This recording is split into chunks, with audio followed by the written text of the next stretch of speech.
O JA começa falando sobre medicamentos. É que o Conselho de Farmácia abriu uma discussão. Os farmacêuticos também podem fazer a prescrição de remédios? A nossa equipe, não é, Lilian, foi às ruas para saber o que diz a população. A caminhada cuidadosa que Manuel faz até a farmácia para comprar o remédio que alivia a dor na perna. Há mais de 10 anos ele sofreu um acidente e o problema ficou crônico. Na hora de comprar o medicamento, muitas vezes a salvação é o Oswaldo, o farmacêutico de confiança.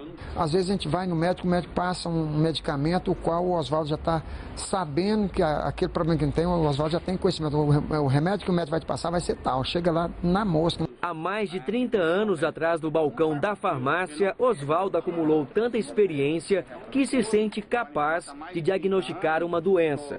Como trabalho em farmácia há muitos anos, eu me sinto capaz de fazer muitos diagnósticos, igual o seu Manuel. Ele vai tomar um remédio para a perna e tem problema estomacal. Eu sei que ele tem uma úlcera, uma gastrite, tem que fazer um tratamento adequado. Então eu faço essa orientação farmacêutica para ele.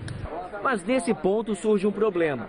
Pela lei, somente os médicos podem fazer diagnósticos e com base em exames. Mas o Conselho Federal de Farmácia quer que os profissionais da área sejam autorizados a fazer, pelo menos, a prescrição de alguns medicamentos. Somente os remédios que podem ser vendidos sem receita médica seriam liberados para o farmacêutico fazer a indicação ao paciente. O balcão seria uma espécie de consultório. De cá, a pessoa diz o que está sentindo e do outro lado, o farmacêutico decide o melhor tratamento. Mas as opções são restritas a 35 grupos de remédios que a pessoa pode comprar sem receita médica.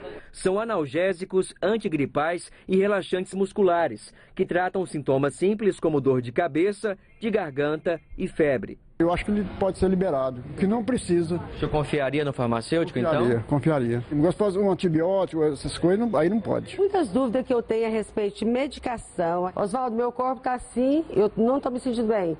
Nilva, procura um médico para fazer uma mudança nesse tratamento aí. Mas tem gente que não confia. É muito perigoso. O senhor acha perigoso? Eu acho que a pessoa toma um remédio assim indevido e não sabe o que está sentindo, como ele vai tomar. A proposta do Conselho Federal de Farmácia ainda está sendo discutida. Ontem, os farmacêuticos de Goiânia deram opiniões. Eles foram os primeiros do país. Até semana que vem, outras capitais vão participar do debate. E só depois será decidido se a proposta do Conselho Federal entrará em vigor. Bom, a verdade é que esse assunto é bastante polêmico, né? O que dizem os farmacêuticos, o que dizem os médicos? John William, boa tarde. Boa tarde, Marcelo. Boa tarde a todos. Bom, são as duas partes envolvidas neste debate, por isso a gente amplia essa discussão agora, ouvindo cada um. A gente tem um reloginho na tela, 1 minuto para cada um apresentar suas ideias. A Lorena Bahia, que é presidente do Sindicato dos Farmacêuticos aqui em Goiás. Dr. Salomão Rodrigues, presidente do Conselho Regional de Medicina. Ele concordou. A Lorena começa, presidente. 1 minuto para defender a ideia do porquê essa proposta tem que ir adiante.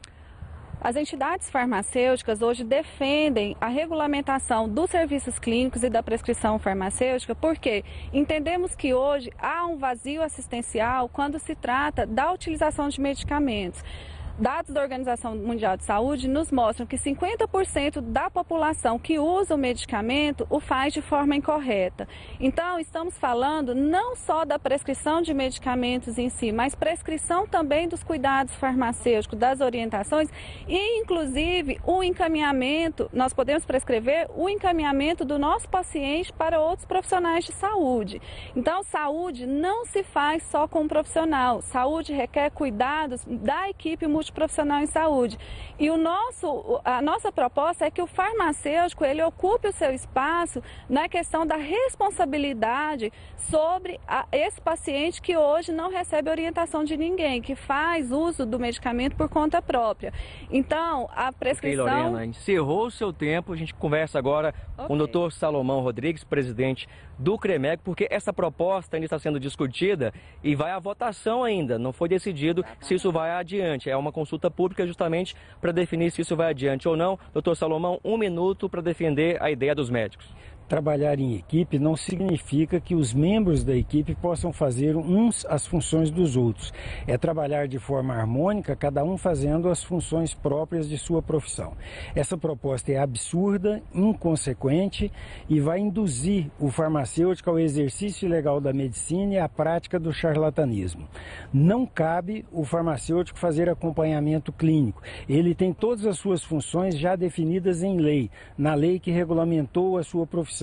Isso não pode ser regulamentado através de resolução do próprio Conselho, senão daqui a pouco eu vou dizer que o médico pode fazer cálculo de ponte. Posso fazer uma resolução, isso não vai ter nenhum valor porque fere a lei. Extrapola a lei que regulamenta a profissão do farmacêutico. É necessário que haja a tramitação no Congresso Nacional de uma lei. E o que a Lorena descreveu são funções essencialmente características da profissão médica, que é... O nosso tempo acabou. Vamos ser igual que para os dois. As opiniões estão aí para você. Dr. Salomão Rodrigues, presidente do CREMEG, obrigado pelas informações, pela participação. Lorena Bahia, presidente do Sindicato dos Farmacêuticos em Goiás. E agora, Marcelo Rosa. Qual a opinião da população, hein? Tá certo. Olha, as opiniões aí foram bem defendidas pelos dois lados aí, mas no meio dessa polêmica que a gente vê em relação a